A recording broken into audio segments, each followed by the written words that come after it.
episode of Air Gun Reviews and Pressing Channel.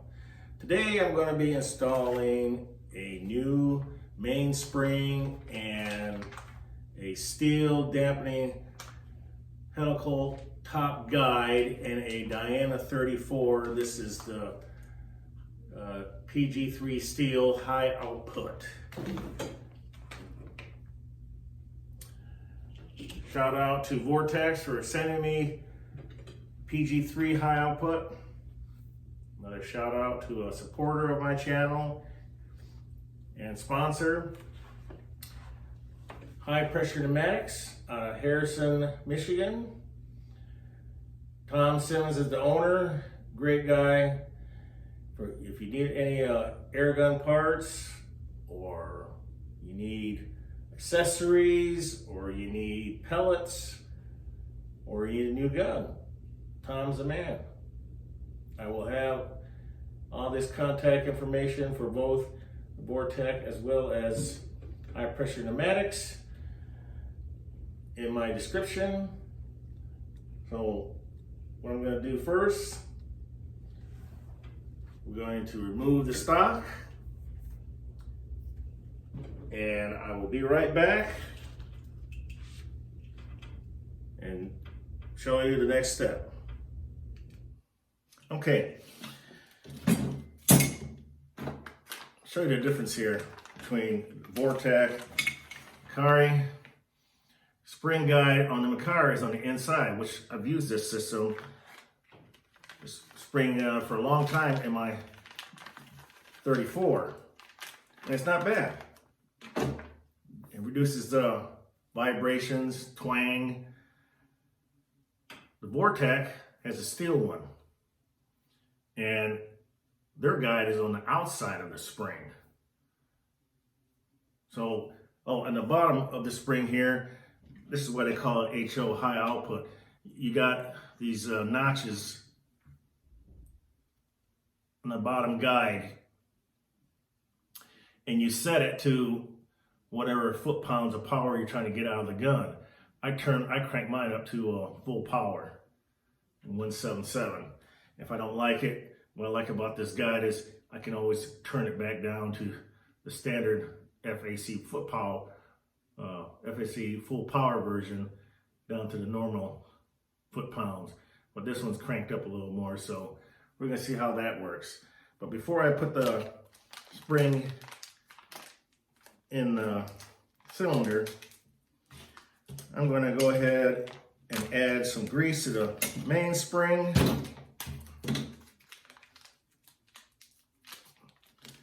Doesn't need much, but it needs some to help with the vibration and the twanginess. And all I'm doing is putting a nice light coat all the way around. Obviously, you guys out there, you Springer guys, know how much to put on a spring, but this is how I do my guns, and I don't know if there's a right way or wrong way. I don't know. Only thing I know is that you got to have some kind of grease on the spring, so that's what I'm applying.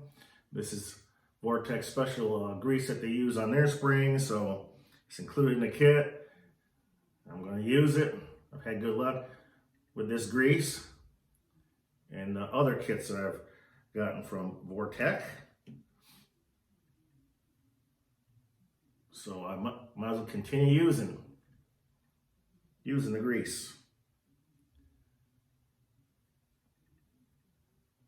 That's it. You don't need a whole lot, but you gotta have something on there. Okay.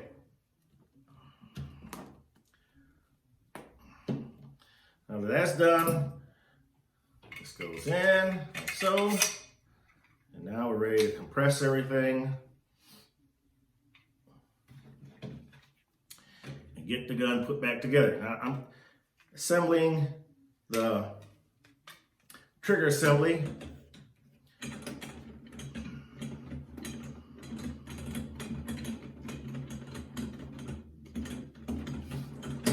Like so.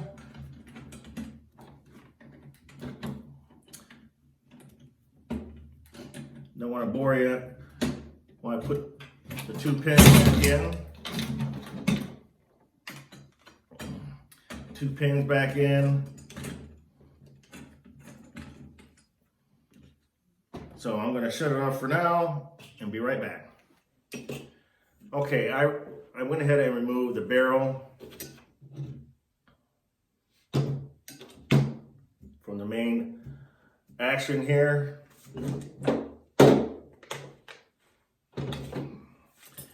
But before I continue on to remove the trigger assembly and the mainspring, there's a disclaimer.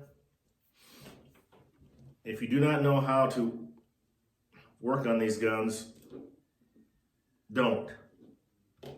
This video is intended for those that are ambitious enough to try it after they have the correct equipment, such as a mainspring compressor like I have here. This one's made by Sun Optics. About a few years ago, I don't even know if they're still in business, but I'm sure there are plenty out there. Spring compressors, I know like Air Venturi makes one, spring compressor. But I use this spring compressor when I do all my brake barrels and under levers, and it saves time as far as trying to get the mainspring out. Without a spring compressor, it can be dangerous and can hurt you, if not worse. So if you're not comfortable doing this, please consult with someone that knows how to take a mainspring out and have them take them out for you. But if not, this is a how-to video of how I do my springs on brake barrels, such as this one. Okay, enough of that. Let's go ahead and knock the pins out for the trigger assembly. It doesn't take much. Oh, I went off the table, but that's okay.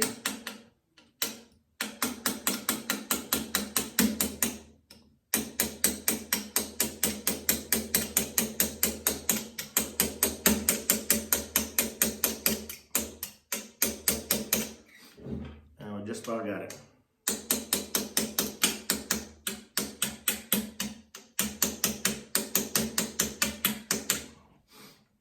A little more.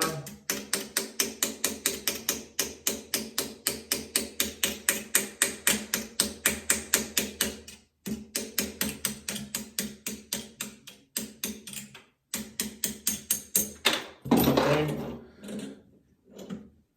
Relieve the tension on the mainspring.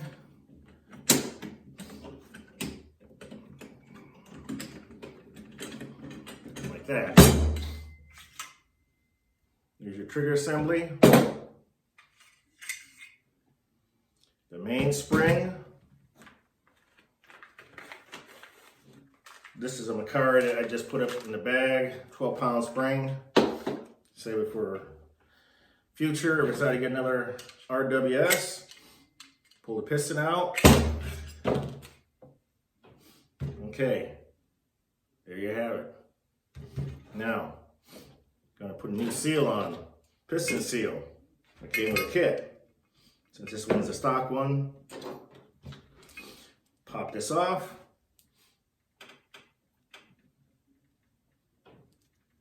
Like so. Install a new one. You hold it down one side and take a screwdriver to help it along.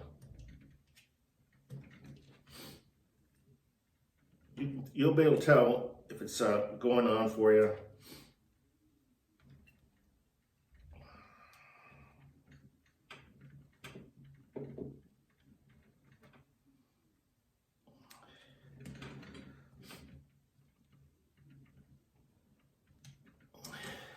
Like that.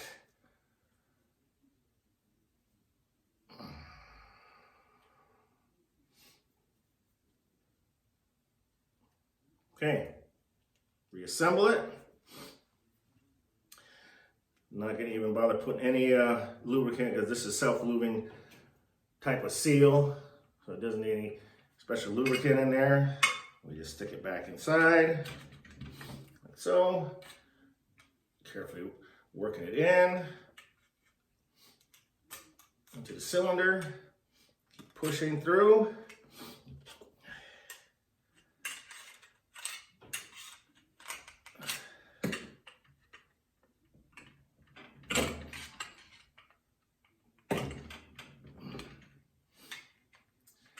Can be a little stubborn to get in there, but just keep working it and it'll eventually pop right in.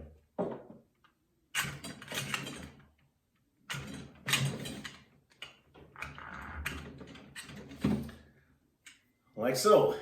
So we're going to go ahead and put the trigger assembly back in. I'll show you that here in a second. Okay, spring is in place. These are the two pins I was talking about that holds the whole trigger assembly. It's really not a bad to it's not that bad to disassemble this gun, any spring gun actually, as long as you have the proper equipment. Like this equipment right here. I have a spring compressor. The next stage will be to reassemble the arm, like so. I won't bother to bore you on this part. The only thing I have to do is drive this pin in, reseal everything, or retighten everything, and that'll be that. So I will be right back for that when it's done. Okay, I got the pin in. The barrel is mounted on the cylinder. The only thing I got to do is run this screw all the way through, tighten that up. And this project is done. So we got to run over a corner grab to see what kind of improvements were made. Should be a substantial increase of power, that's for sure. So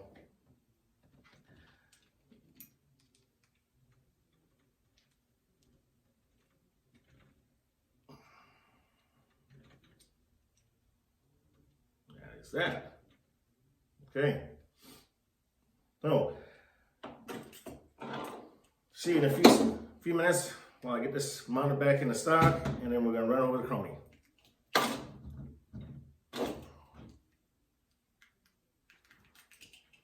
Oh well, this thing doesn't want to work. Okay, and here's the gun all put back together. We're going to run this 34 over the crony, do 10 shots. Before, I took everything apart and removed that Macari spring, 12-pound spring. It was averaging like 11.16 foot-pounds. Took that back, 10.16 foot-pounds of energy with that 12-pound spring that was originally in here. And that was with JSB 10.34 grain. Average velocity was 665. There is a considerable amount of cocking force, but not that I can't handle it.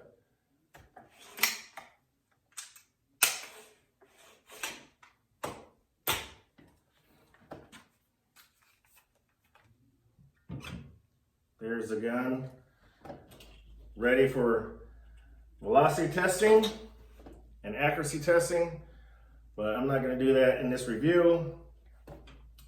We're just going to check the velocity to see how much it picked up. I'm going to set everything up, be right back. This is the first shot.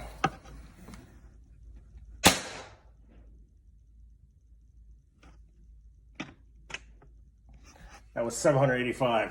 I didn't have the volume on. Okay, second one.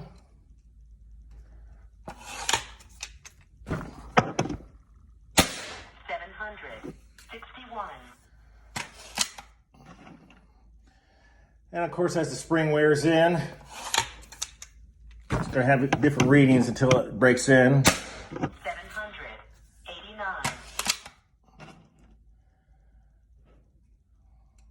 22 foot-pounds.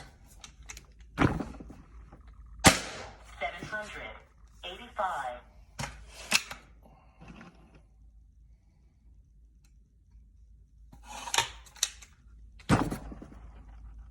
778.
Okay.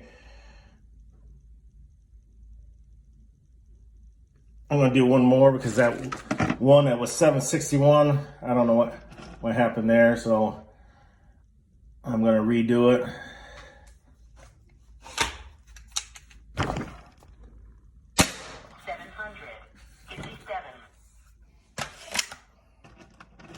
That was another low one. Must be the spring is just breaking in. 799. There you go. So,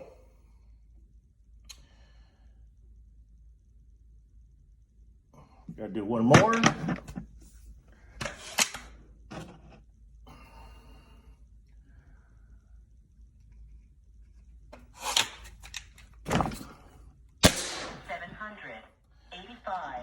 Okay.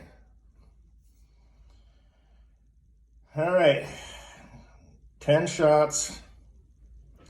Average 787. Spread of 21. Standard deviation is 6.2. That was 10 shots with a 10.34. I imagine it's going to get much better than that as the spring settles in. But that's pretty good performance out of this spring, considering it was 665 with the other spring, and average 665 with the same weight pellet. I'm gonna go back to the table. Okay. In conclusion, I did a report back during the chroning of this particular gun. The chronograph that I was using, I inputted the pellet weight. So when I was telling you that it was making 20 plus foot-pounds, I was kind of surprised myself. So I had to go back and check to see what really happened, and then I found the mistake that for some reason the app did not save the weight of the pellet, and it was using 15.89 grains, and no wonder the foot-pounds were up there. But the actual foot-pounds for the gun at with 10.34 at 787 FPS was 14.16, or 14.22, excuse me, 14.22 versus the original spring. What I said earlier was 665 for the average speed with the same pellet, and the foot-pound was 10.16. So it did pick up quite a bit in the FPS and the foot-pounds of energy with the same pellet. Is it gonna be a little harder to cock? Sure it is. So this kit may not be for everyone. So, but they do make a lower part, you know, the 12 foot-pound spring, or the lower guide on the spring can be dialed into a lower foot-pound, so it makes it easier to cock. So that's something to consider, that if you decide to go with a Vortek PG3HO, you have options as far as how many foot-pounds you want to tune the gun to. And that's one thing that that the Makari didn't have on their lower guide, is to be able to tune to different foot-pounds. So on the spring, that's why I chose Vortex, because they're always on the cutting edge. When it comes to brake barrels, they're always coming up with ways to make the gun shoot smoother, less twang. So that's why I'm sticking with Vortex, because I have all my guns, all my spring guns and underlevers. With the exception of the Walter, I have not done nothing with that. I put another spring in that yet. Okay, folks, you stay safe out there. I do appreciate each and every one of you for subscribing to my channel. Yeah, I do make mistakes on my channel, you know, but, you know, I'm only human. So that's one thing I want to pass on to you, you know. So don't be too hard on me, because sharing is caring. So I'm trying to share as much information. Now, if someone comes on there and tells me it's wrong information, hey, I appreciate that, you know, because I'm not a know-it-all, you know, and I appreciate all the information. That's what sharing and caring is all about. You know, I wish some of these air gunners out there would do the same, you know, sharing information, you know, instead of being so secret about everything. But, you know, it happens, you know. So I just appreciate each and every one of you. You know, if you haven't subscribed, please hit the subscribe button, you know, and so my channel can grow. And we'll see you on the next episode of Air Gun Reviews and Pesting Channel. May your pellet hit its target. Too straight, may the pellet hit its target. See you on the next episode.